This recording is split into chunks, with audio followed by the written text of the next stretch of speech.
Wakil Gubernur Gorontalo Abdurrahman Abu Bakar Bahmit mencoblos di TPS 02 Jalan Palu, Kelurahan Liluwo, Kecamatan Kota Tengah, Kota Gorontalo, yakni pada Rabu 27 November. Diketahui setelah masuk ke dalam TPS, ia langsung menghadap ke petugas KPPS. Pihaknya diminta untuk memperlihatkan KTP sebagai syarat menerima surat suara. Terkait hal tersebut, informasi selengkapnya akan disampaikan langsung oleh rekan wartawan Tribun Gorontalo. Herjianto Tanggahu, silakan untuk laporan lengkapnya.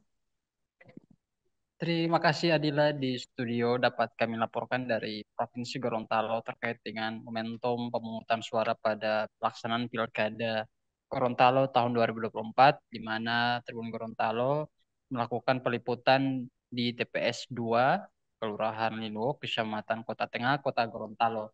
TPS tersebut menjadi tempat memberikan hak suara oleh salah satu calon kepala daerah, wakil kepala daerah Provinsi Gorontalo, Abdurrahman Abu Bakar Bahmit, di mana lokasi TPS tidak jauh berada dari rumahnya, sehingga pantauan kami tadi pada pukul 8.30 waktu Indonesia bagian tengah, uh, Bahmit ditemani oleh istrinya dengan kompak mengenakan pakaian serba hitam dan tak lupa juga kacamata hitam dan peci yang menjadi ciri khas dari Bahmit. Ia juga ditemani oleh pengawal dari pihak kepolisian yang memang sudah dari awal ditugaskan untuk mengawal mereka beraktivitas.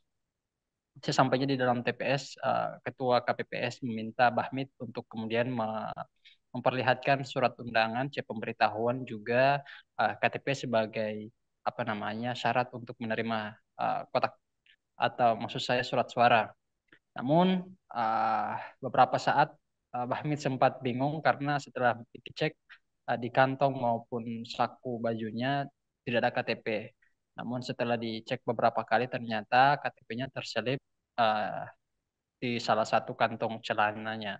Olehnya setelah memberikan hak suara, Bahmit menyebut bahwa saat ini bukanlah momentum untuk saling menjatuhkan antara satu dengan yang lainnya. Momentum pilkada dinilai bukan hanya sekedar mencoblos dan memberikan hak suara saja, melainkan sebagai tonggak awal bagi masyarakat Gorontalo menentukan pilihannya untuk mengubah Gorontalo ke arah yang lebih baik, di mana saat ini Gorontalo menjadi daerah atau provinsi yang masuk dalam 5 provinsi termiskin nasional. Dirinya juga berharap setelah pilkada ini dapat berkomunikasi kembali lagi dengan paslon-paslon lainnya yang sempat terhenti pada saat masa tenang pilkada seperti itu. Juga dapat kami laporkan saat kami lakukan pemantauan di kediaman Cagupnya Hamzah Iza. Hamzah sebenarnya ada keinginan atau dimungkinkan untuk memberikan hak suara di TPS di Gorontalo karena saat ini Hamzah masih ber-KTP di Bekasi, Jawa Barat.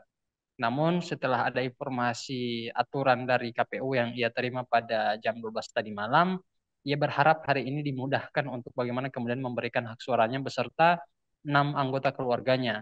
Namun setelah melakukan pengurusan berkas di kelurahan, ia sempat mengalami kendala di mana memang aturan tersebut belum secara merata diterapkan baik di KPU provinsi, kemudian di kelurahan dan sampai ke TPS karena memang aturan tersebut terbilang sangat cepat dan butuh beberapa saat untuk bagaimana kemudian bisa diimplikasikan dalam pelaksanaan pemungutan suara. Ia pun merasa bahwa memang uh, 7 suara yang ia miliki beserta keluarganya itu padahal sangat berharga. Namun ia telah berupaya untuk bagaimana kemudian bisa memberikan hak suaranya karena keterbatasan waktu yang sangat mepet. Karena sampai dengan saat ini juga proses pemungutan suara sudah selesai dan akan dilakukan proses perhitungan suara pada jam 2 siang ini. Dan saat ini juga sudah menunjukkan pukul 2 waktu Indonesia bagian tengah. Demikian yang dapat kami laporkan dari Gorontalo. Kami kembalikan ke studio. Terima kasih Adila.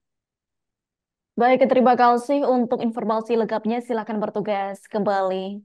Download Tribun X sekarang. Menghadirkan lokal menjadi Indonesia.